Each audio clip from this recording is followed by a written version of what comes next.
Hello, hello, hello, hello.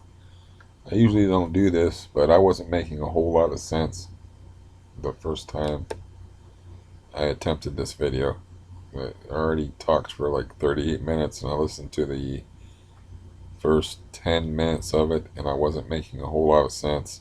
So uh, I was like, I'm not going to put that up. Not because of any other reason, like I can't follow it. So I'm just in a lot of pain. I got a lot of pain in my left leg for some reason, and it's like soul crushing type of pain. I got my worn out bad hair day hat on, trying to be amusing. Is it working? No. Okay, I'll take it off. Uh, anyways, um, so I had to wuss out on the dental appointment because my stomach is totally been cramped up for like 2 days, and last night, man, I don't know what I did, but my left leg was hurting so bad there was no way in hell I was going to go to sleep. I'd only taken one to run, but I took like 15 milligrams of Valium on top of the Neurontin, and I had got up at 6 in the morning, stayed awake all day, did stuff, and still couldn't go to sleep until almost 2 o'clock in the morning because the pain was so bad. I was having a lot of bad type thoughts. Like I don't want to do this anymore. It's too much pain and there's too much downside in this life than upside and possibility. And so today, I just wanted to go to sleep. When you're in that frame of mind, tomorrow's a new day. I'm pretty good at that. Like if I can go make it to sleep, but if I can't make it to sleep, I'm stuck with all that damn thoughts that seem completely logical.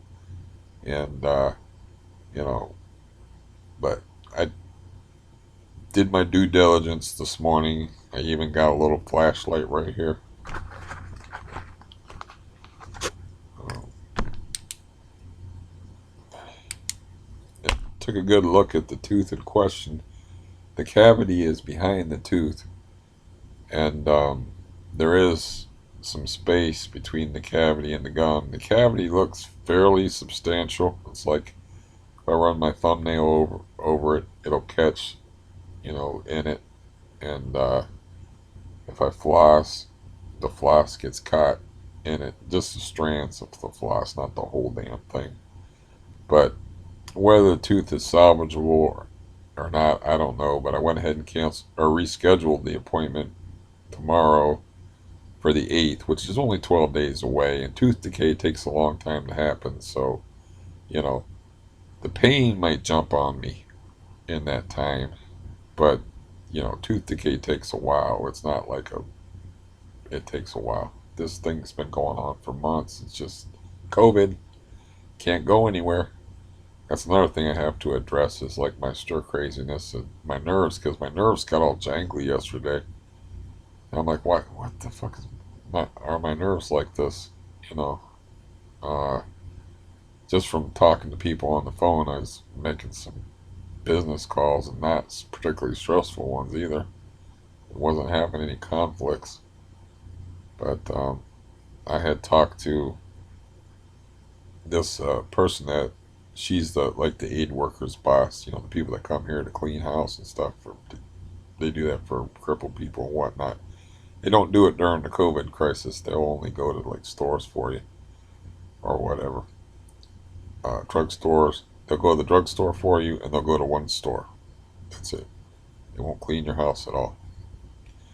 But anyways, I talked to her and I was asking her about like how people have been behaving out there in the world because I all I do and part of the reason why I'm stir crazy is I don't really see anybody. I don't really talk to anybody except for over the phone.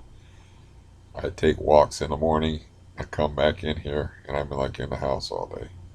And another reason besides my leg and my messed up stomach is like that stir crazy Jack Torrance-y feeling that I got. I got to do something about that. And so I figured it's cool, just postpone your appointment.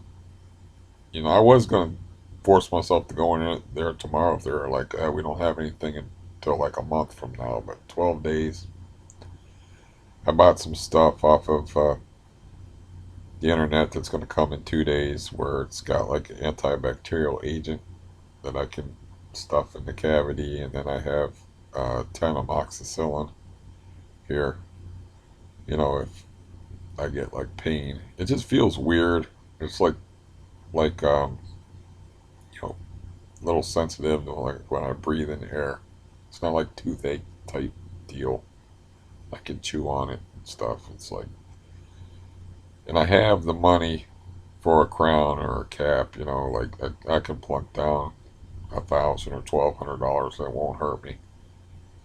So, thing about like the insurance thing is like if you have my insurance or maybe it's just poor people insurance or whatever, like they'll pay for uh, what I had done here with these two teeth, but only if the cavity in question is on top of the tooth, not at the gum line. This is kind of in the middle, so this might be a thing that insurance won't cover, but I can cover it now. So I can cover it because I couldn't cover these two, and I just let them pull those two. So what they say, one step forward, two step back, one tooth forward, two gone, two step, two teeth back, something like that. But yeah, because saving the 2 grand plus that would have saved these two teeth that weren't covered. Because she was like, "Do you have any people you can borrow money from?" I'm like, "No, I'm usually the guy that's getting money borrowed from." How about your parents? Dead? Because she said, "I really don't want to pull all those four teeth in a row," and I'm like, "You're gonna have to do it because at the time I need that money to move. I thought I keep thinking that I'm going to get out of here and that things are going to work out. I spoke to the woman on the phone that runs that aid agency, and she was like, I told her like she had some time to kill or whatever because she was very chatty. I told her about the place. I had found a place and how it's hard to find a place, when you have an outdoor cat, an indoor outdoor cat. You just can't move into a city apartment, where there's no greenery. Uh, you're asking your cat to get hit by a car, more or less. Um, and she's like, she never heard of that either, where they have, like, I said, they got some kind of anti poor person law. She's like, what do you mean? I'm like, well, it's like you have to have 2.5 times the rent in income. So, in other words, they're telling you how much money you need to live on. And I said, and they even have a rule where you can't pay 3 months rent in advance in a large sum. I guess to keep the drug dealers out. I mean, I don't know. I, you can't circumvent the 2.5 rule by just saying here's $6,000. You know, you don't have to worry about me not being able to afford the rent for the next 3 months, and I got to sign a 3 month lease anyway. So that will never make any sense to me. But I think it's to keep.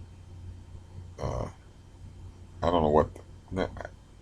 I was gonna say to keep drug dealers out, but I really don't know why that rule exists. But anyways, um, yeah, I'm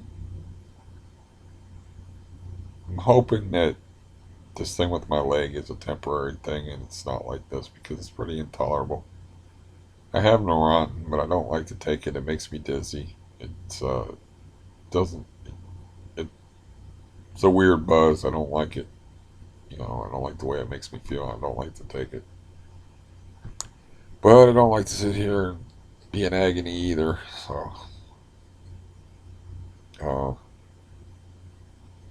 as far as the stomach thing, like they called me yesterday to confirm an appointment, and I was like, "Yeah, I'd be there," because I was kind of counting on my stomach to go back to normal, but it doesn't want to. It's you know, it's gets all crampy and weird. But they have this thing called stress inoculation. You might have heard that term before, you might not have, but it's actually kind of works for people with anxiety. And that's like you have a hard thing to do that you're anxious about. You do a small thing that you're a little bit anxious about. Like, say you have to go to a doctor's appointment later in the day. This is, I'm thinking back in my 20s. I would go to the grocery store, just take a walk to the grocery store, throw some groceries in a bag, throw them over my shoulder, and then carry them home. And then I got out and about. I interacted with people in a brief way, and I wasn't just like, it's like a warm up before you do a workout, you know? So I was thinking, like, you know, as far as the dentist, I can, if SARTA is up and running, I'm going to have to break down and use Uber like a normal person. Or taxis are pretty cheap because of Uber, but um, SARTA's cheaper still, and it works pretty good for like visiting someone because you don't have to worry about scheduling. You're visiting somebody, you want to be there for a while anyway. You know, you don't, in other words, you do not want to be stuck for an hour after your appointment is over because you have a scheduling problem with SARTA. But if you're stuck at your friend's house for an hour, it actually can be kind of pleasant. So it's good for that. The thing of it is like, do they allow people to schedule? You can just lie. No, you can't lie because they know where they drop you off. This isn't a doctor's office, but it might be like SARTA is up and running, but it's only for like doctor visits and stuff. They're like, appointments. It might not be for social things. That's something I can check into. But even barring doing that and taking that kind of a, you know, trip before I actually take the dentist trip, because I've been stuck in the house, uh, not just in the COVID era here, for the last couple months, but I've been stuck in the house for a long time. And I realized, like, when I got shaky yesterday, it's like, this is going to be really hard with and then my legs started hurting. I'm like, wait a minute, my leg killing me like this. I got a cramped up, untrustworthy stomach. And I got all this stress from cabin fever. It's like, yeah, this is going to have to wait. And just see how it goes. It can wait 12 days. Not a whole lot is going to change in 12 days. So, um, unless, of course, the only thing that can really change would be the amount of pain that I was in from it, or the amount of discomfort that I felt. It just feels weird now. Like, like it's on the borderline of like maybe being an asshole to me. Um, but yeah, I said I would come on here and talk after my dental appointment, since my dental appointment is not going to be till the 8th. Uh, yeah, I'm not going to wait that long. And have a heart doctor appointment on the 22nd, which is mainly a waste of time. Um, as far as living here, it's like, yeah, I don't know where I'm at with that right now. Like, I have to get my stress level down, and I just went through that thing with my brother, like I was saying, it's like, that's fresh. That's not helpful. It's bad timing. I got hard, like I said in another video, I got hard things to do. It's bad timing for that because I was thinking, like, okay, that's going to solve a lot of my problems because I can just go out and sit in the yard anytime I want to. I don't know anybody in the neighborhood. It's in the suburbs. You know, it's quiet. Um, I can drop my cat off there. And then, my idea was move in there, reconcile all the family hatreds and whatnot that I got going on, at least in my immediate family. And, you know, get my brother hot water, fix him up so he can take showers like a normal person and whatnot, and then leave in 3 months, and I'll be cat free. I won't have a dependent, and that means I can move into any apartment. I don't have to check around to see if there's enough greenery for a cat. Or like a couple of the apartments I looked at, it's like the doors here and the streets right there, and I'm like, that's not good. And I'm not talking about like a street that's like apartment way that takes you out to another street. I'm talking about like Oak or 17th Street, running straight by the front of your door. So it's going to be hard enough. And that's another thing. Is like my cat's only bonded to me. It only trusts me, and it barely trusts me. It's like you're cool sometimes, but when you start that staggering around shit, I don't know, dude.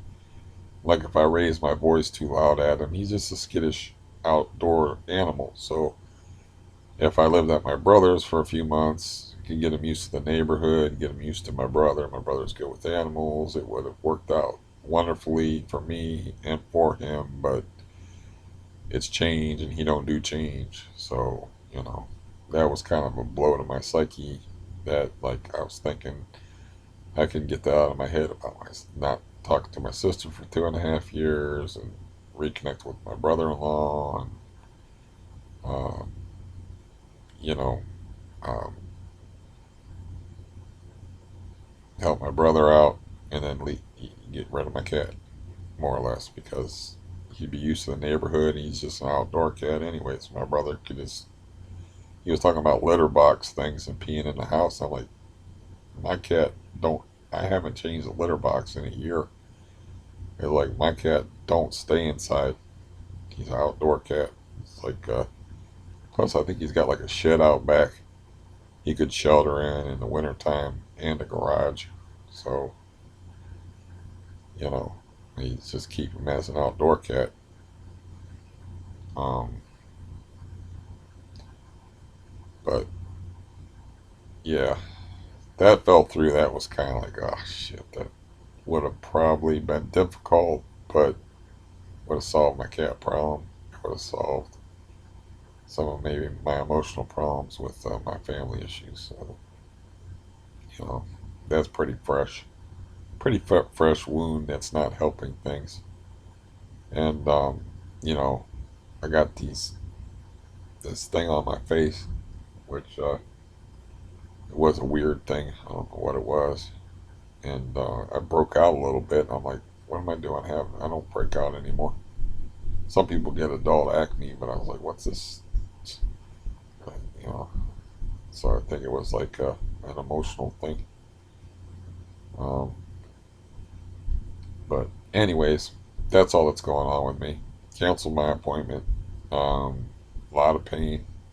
Some suicidal thoughts last night of the kind that I'm like, can I just go to sleep so I can have a different outlook? That's like when I feel bad about things. I just want to go to sleep and start it over. Uh, you know, and things are bleak from my perspective. Um, but there's still a chance that they could do something about my right leg. There's still a chance that I could move into a place I like. There's still possibilities. So, I mean, there's still possibilities for improvement. I'm still going to be stuck being me, which I don't mind me that much. Hopefully, you don't either. Um, but you just can't, like, give up if you have possibilities. Even though things seem to always go wrong for me and I don't get a lot of help from anybody, you know, like I thought the real estate agent guy was going to be my buddy because I'm just like a naive dumbass, and then like you don't even remember stuff from day to day. It's like we just talked about this yesterday. He's just doing his job, and I think that yeah. In other words, like I'm hopeful about things, but things kind of go against me. I'm kind of the guy that gets dropped off early at a doctor's office in 18-degree weather when they're not dressed for it, and the bus driver from Sardis says, "You got to go." And I'm like, the door's locked and the place isn't open. And she goes, "That's not the next person's fault. You should have scheduled this thing different." And I'm out there and I'm limping around, walking about like I'm walking now. 18-degree weather, not dressed for it. It's dark outside because it's in the winter, and I'm the first appointment of the day. And I thought the lobby would at least be open, and I'm like, there's not even any place to sit out here and freeze my ass off. So I gotta like look for a place to sit. And I'm looking across the street. I'm like, I can sit on those people's steps maybe if they don't have a big dog. And then I'm like, well, I can't walk down that hill and sit on that bench all the way down there because I don't do hills. And then I walked around the side of the building. I mean, that's pretty much sums up, how things tend to go for me. Been trying to get like my leg fixed forever. And I don't know, it might be at this point after 5 years, it might be like too late for it as far as like just the way I've learned to walk on it. It's like with the ostrich legs and shit. But there's always a chance that I could improve my situation, and you only got the one life, so you don't want to give up. But at the same time, when you got no real quality of life and you can't even make a video that makes sense, like the last video that I made, I'm like, I can't even follow my own self. So hopefully this made sense. And like, as far as entertainment value, this isn't a show. This isn't a TV show. This is a spider swirling around in the toilet bowl, and you're fascinated by it because you're wondering like, is he gonna go down, or is he gonna somehow grab a hold and find some kind of way to crawl out and escape the water and crawl out and make it. It's this is a survivor type of thing. Except for there's no torches or whatever that Survivor show. I can't do no Survivor references because I never watched the show. So yeah, this isn't this is reality TV, but it's real. You know, yeah. I'm not. I'm not making that up. Yeah, I'm not making up anything. So it's not. Yeah, if it's not meant to be entertaining. And I had a guy like tell me, he's like, "Oh, that was some pretty good content." Like this was a few days ago. He left me a message. He was like, "There's these free things that can help you like build up your channel." And I'm like, I have no intention of building up my channel. This is just therapy for me. If somebody happens to stumble upon me and finds me amusing, or like enjoys watching car accidents, or like what the spider analogy, or just like finds me entertaining, or I'll even be willing to do inspirational. Though nobody wants to be the inspirational guy because that means you's fucked up. If you're inspiring other people, oh, I'm willing to be inspiring and be like, oh, look at that poor little guy, man. He's still hanging in there. I can too. You know, whatever. But really, this is just like therapy for me to try to help me keep my sanity and to, yeah, I'm just trying to survive. And hopefully, you're not only surviving, you're thriving. And you're not spending your morning trying to find ways to examine the backs of your teeth and wondering, like, you know, I kind of have to save that tooth.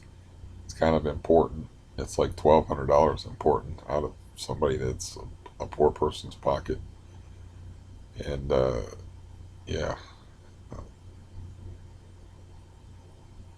hopefully, you don't have to wake up and do that. That's not a good morning ritual. To take two mirrors and study the back of your teeth and wonder, like, is this thing going to be safe? Safe? Is it going to be okay for me to put off my appointment? It's like I really wanted to make this appointment, but I can't now because I'm too stressed out. I got a bad stomach. I got a bad leg. But you know, uh, yeah.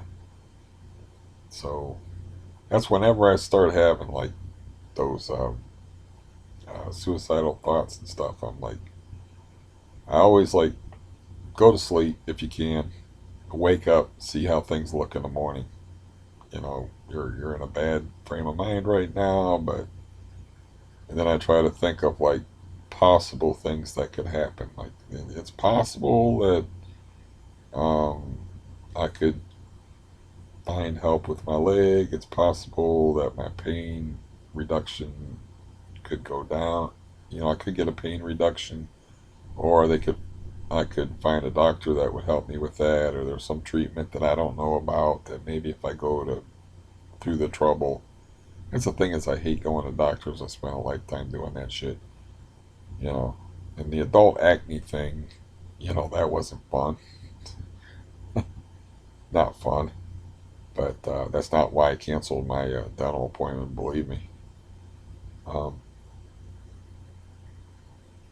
but yeah, you just have to look at the possibilities. Like, how can you have to like enjoy the small things and look at the possibilities for improvement, or like um, what can I make out of this? You know, what can I do here? What could possibly happen? Yeah, I've had a run of incredibly bad luck, and yeah, my family's not going to help me, and yeah, this real estate agent guy, he's not going to help me find the place. You know, at least not right now.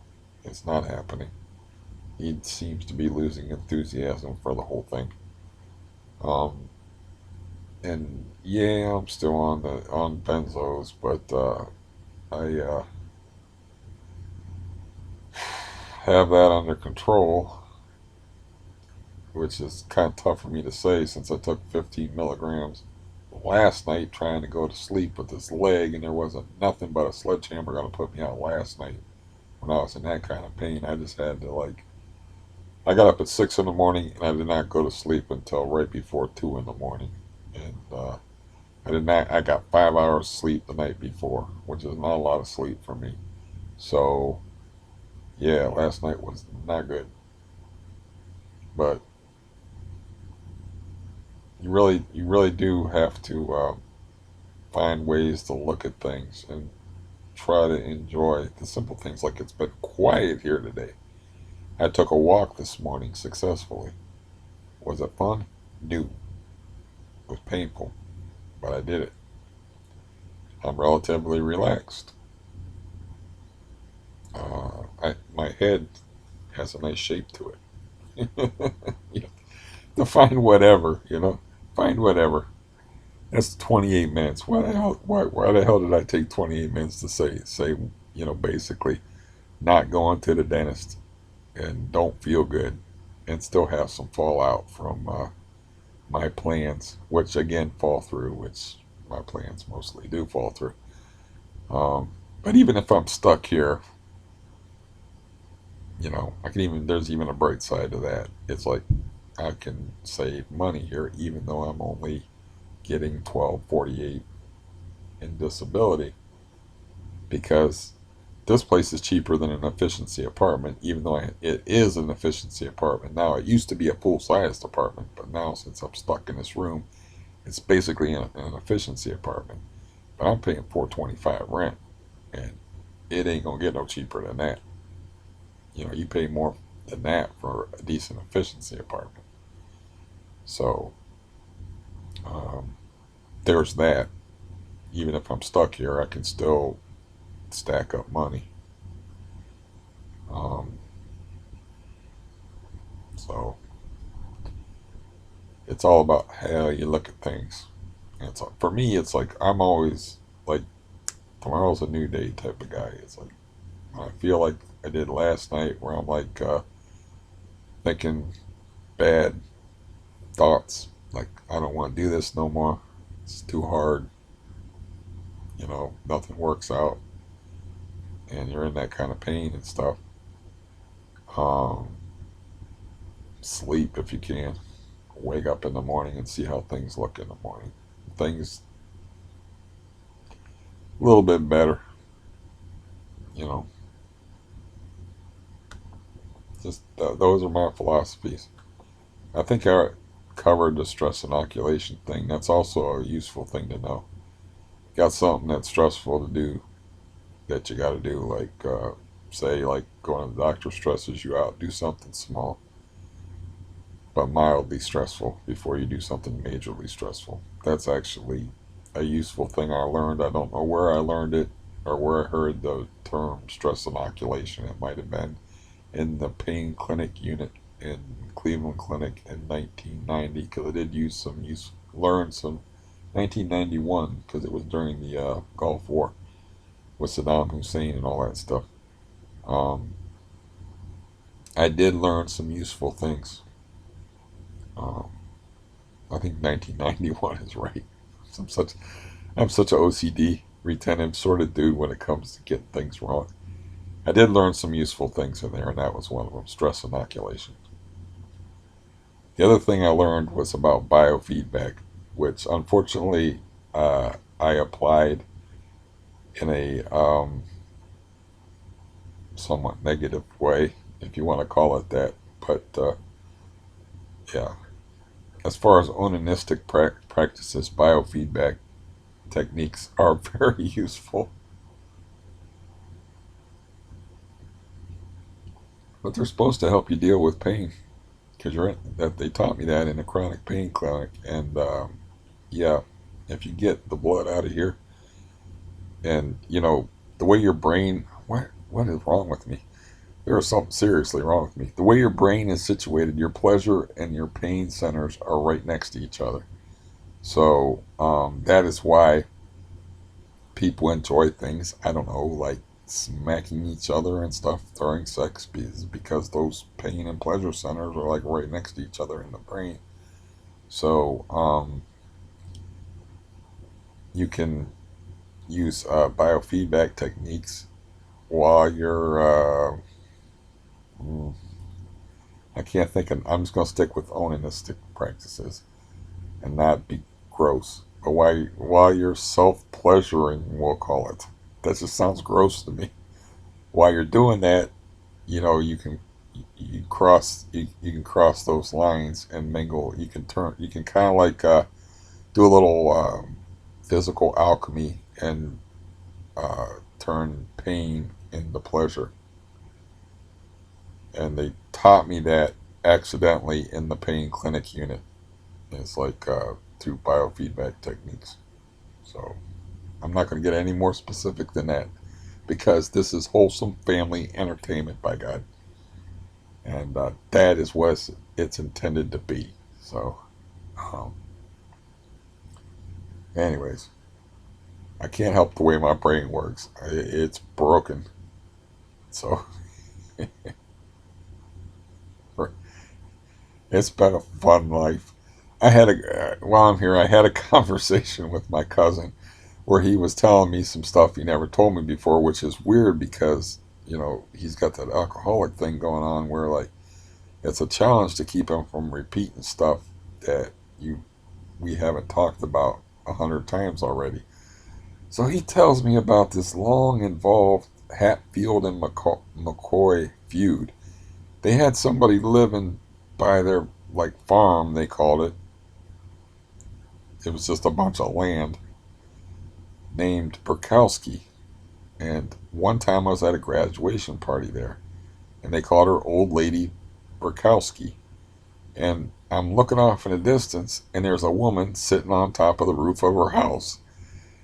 And I didn't know how old she was or anything like that. It was off in the distance a little bit. And I'm like, what the hell is that woman doing sitting on the roof of her house watching us while we're out here roasting hot dogs and getting drunk and, uh, you know, playing loud music and telling jokes and shit.